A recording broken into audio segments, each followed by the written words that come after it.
Now, the last time I saw this car was at the global reveal in Berlin, and now it's finally landed in Australia. You'll be able to read our launch report soon.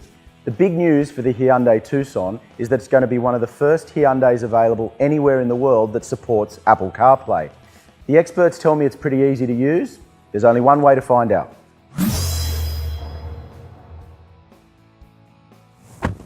Now, there's a couple of important points to make here. Tech companies are great at building apps and computers. Car manufacturers are very good at building cars, so bringing the two together makes a whole lot of sense. Now, this system's really easy to use. Plug your phone in, it needs to have the cable, needs to be connected to the USB, and you're ready to go.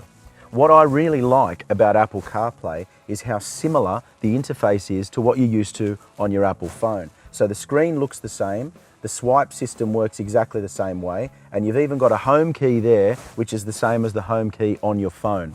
The key with the Apple CarPlay system is that you don't actually even need to touch the screen to do it. You simply hit the voice button, call Andrew Butterworth. Calling Andrew Butterworth. And Siri does it for you. Mapping is very much the same. Again, you don't have to touch the screen, just press the voice button. Find me the nearest Japanese restaurant.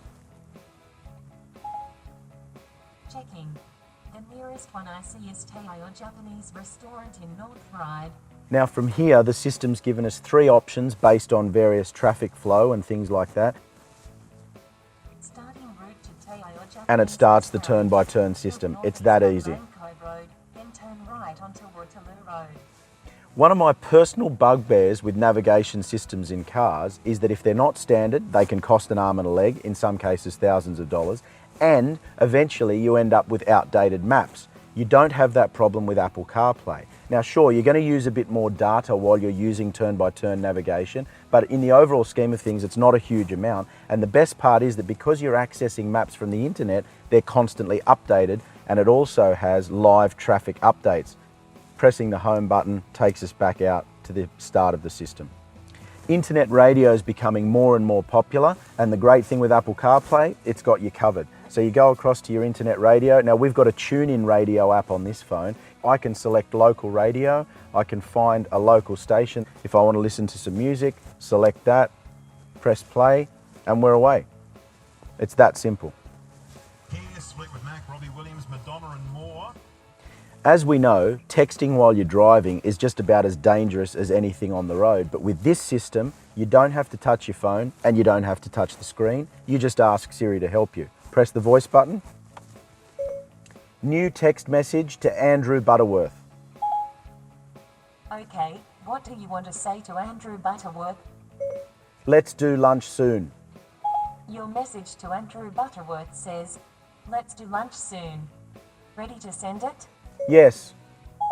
I'll send it. And I just heard the little whoosh, the message is gone. Now Andrew has just responded to us, but again, I don't need to touch the screen at all. Press the voice button. Read last text message.